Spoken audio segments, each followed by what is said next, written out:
수습이 어려운 이유는 헌법을 수호해야 할 대통령께서 헌법 위배의 몸통이라는 의혹을 받고 있기 때문입니다. 대통령은 국민의 이름으로 탄핵의 길로 가야 한다고.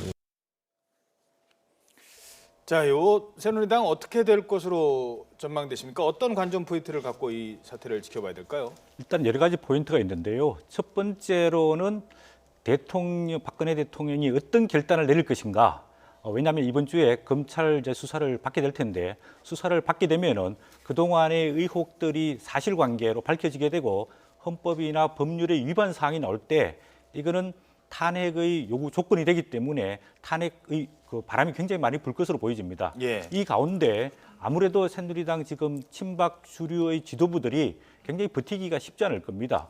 예. 그렇다면 이 비박과 친박들 간의 어떤 정치적인 타협을 통해서 친박 지도부가 사퇴하고 그다음에 친박과 비박이 합의하는 어떤 비상대책위원회를 꾸려지고 그 비상대책위원회에서 앞으로 전당대회 스케줄을 짜면서 앞으로 어떤 리모델링, 당명과 뭐 색깔과 로고를 바꾸는 것뿐만 아니라 인적 청산과 그다음 또 정강 정책의 내용까지 바꾸는 정말로 황골탈퇴하는 그런 계기로 가지 않을까 일단 그렇게 예상해 볼 수 있겠습니다. 예.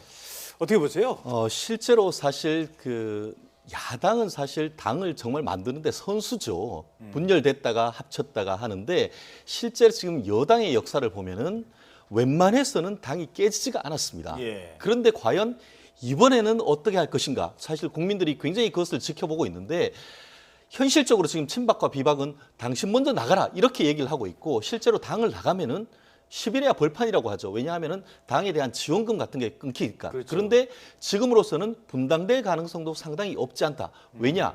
지금 친박 비박 했을 때 비박 같은 경우에도 지금 현역 의원들이 30명 이상 이른바 원내 교섭단체를 만들 수 있을 정도가 되기 때문에 어쨌든 내년 12월 달에 있는 대선이 있을 때까지의 어떤 정계 개편을 앞두고 있기 때문에 이것을 정계 개편의 신호탄으로서 일단 분당될 가능성이 저는 현실적으로 있지 않을까 그렇게 생각을 하는데요. 예. 말씀드렸듯이 지금 오늘 같은 경우에도 이정현 대표 같은 경우에는 이미 어떤 그 앞으로의 혁신에 대한 로드맵은 발표를 했고 내년 1월 달에 있을 전당대회를 위해서 본인이 그때까지는 나가지 않겠다라고 이미 단언을 했기 때문에 그렇다고 하면은 지금 비박계의 모임들 같은 경우에는 현 상태를 그대로 두고만 보고 있진 않을 것이다. 아하. 이런 점이 있기 때문에 예. 앞으로는 분당으로 갈 가능성이 오히려 조금 더 강화된 것이 아닌가 이렇게 조심스럽게 예측할 수 있는 것 같습니다. 당은 결국 쪼개질 수밖에 없다. 지금 상황이 계속된다면 이런 말씀이신 것 같습니다.